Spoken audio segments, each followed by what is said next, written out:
You need someone to protect you. Absolutely. And so it's a very sad situation. And also, if you want to get older, if you want to grow up, sometimes you have to suffer. It's a rule somehow. Oh yes, life is suffering.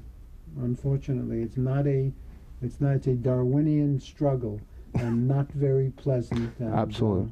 Absolutely. There are some oases that are nice in it, some spots that are nice, but the overall, yeah, it's a bleak picture. not so nice. Absolutely, absolutely. But you have kids, so let me ask you: do you watch movies with them?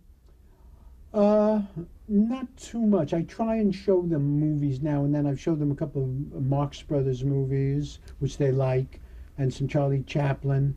But one just turned 10, and the other one is 8.5.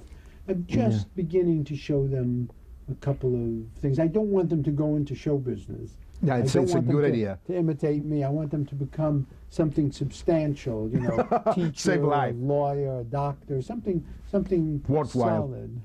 Well, I remember on Wildman Blues, at the end when they asked your mother about your profession, and she said, "Well, I would prefer him to become a orthodontist or a pharmacist." They always but felt that's what you want for your sons.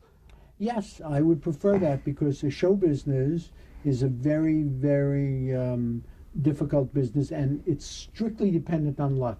You have to be lucky. Yeah. If you're born with Barbara Streisand's voice, it's fine. If you're born with Marlon Brando's... Well, I will quote Ike on Manhattan, talent, it's nothing, courage, it's everything. Yes, courage is everything. You have to have the courage to face all the terrible things in life. And talent is luck. It's like being born with red hair, or being... Yeah, being a tall basketball player, or... Yeah, it's just good luck. One person's born,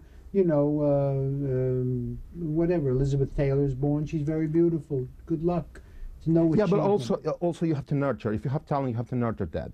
I guess when you were a kid, you were playing magic tricks and everything. You never thought you were going to be a movie director. No, I didn't think I'd be a movie director. I thought I would be a second baseman for the Giants. Well, you have the talent for that too. Also, that's what I thought I would be.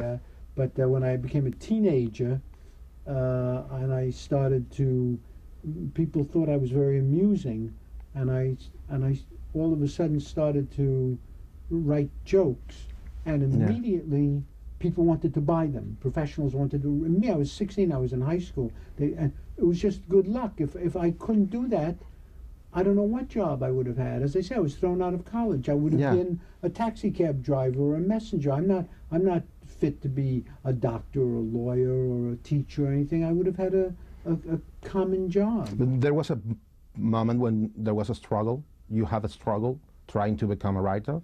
There was a moment when you said, I don't know if I'm good at it. No, I wasn't smart enough to struggle.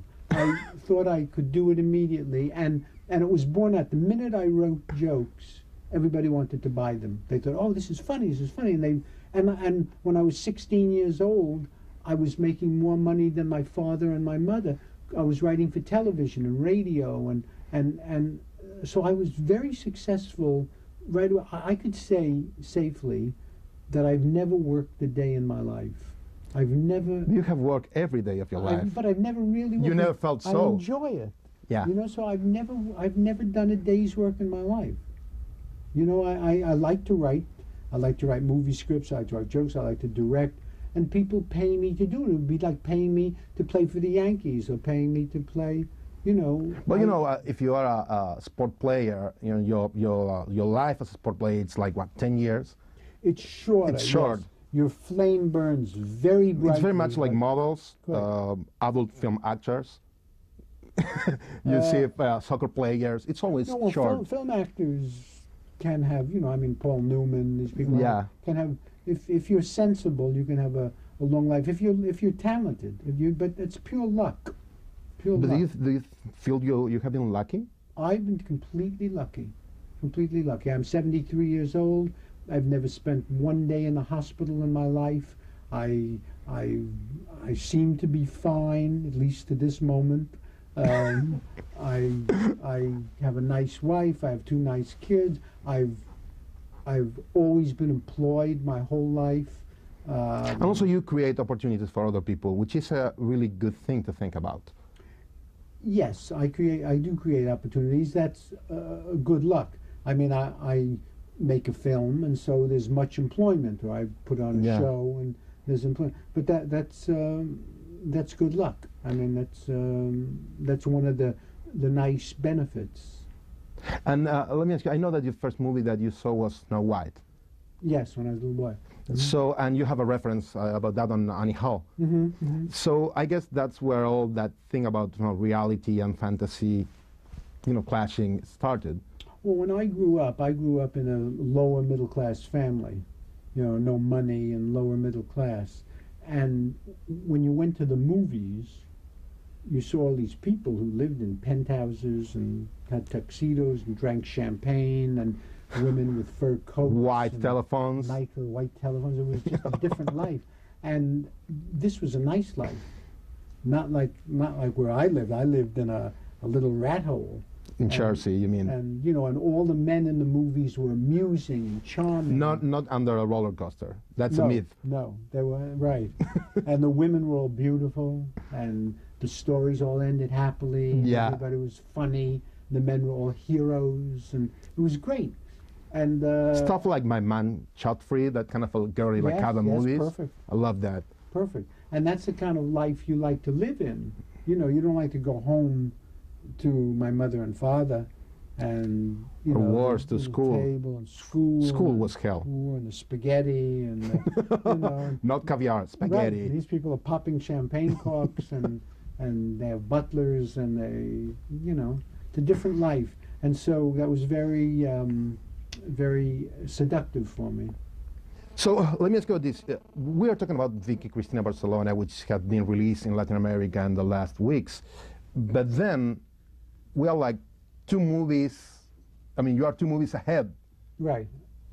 You did Whatever Works, and then... I finished another movie with Larry David and Evan Rachel Wood called Whatever Works, and I'm getting ready to shoot another movie this summer. The movie made in Paris? History. It's history. And now your next movie is going to be shot in Paris? I don't know. I don't know if it will or not. I'd like to shoot in Paris, but I may not be able to get it ready in time. I may have to shoot in the United States and then shoot next summer in Paris, because it all happened so fast for Paris. Yeah. I might not be able to prepare it quickly enough. So what I might do, if I can prepare it quickly enough, I will shoot in Paris this summer. But if I can't, I'll shoot in the United States and then I'll shoot in Paris next summer. What if we can set up anything to have you making a movie in Buenos Aires? I've never seen Buenos Aires, but what I would do is come and look at it and see if I feel I could shoot there. But if I could, my wife, my children would, I'm sure, love it. We have a lot of flea markets. We have a lot of... Perfect for me. I must go. My band is here. It's a pleasure. It's a pleasure. I have to rehearse a little bit, so even to play as badly as I do. No, I heard you. You are really good. Well, I will see you. Thank you. See you. Pleasure. Thank you. Pleasure. Okay.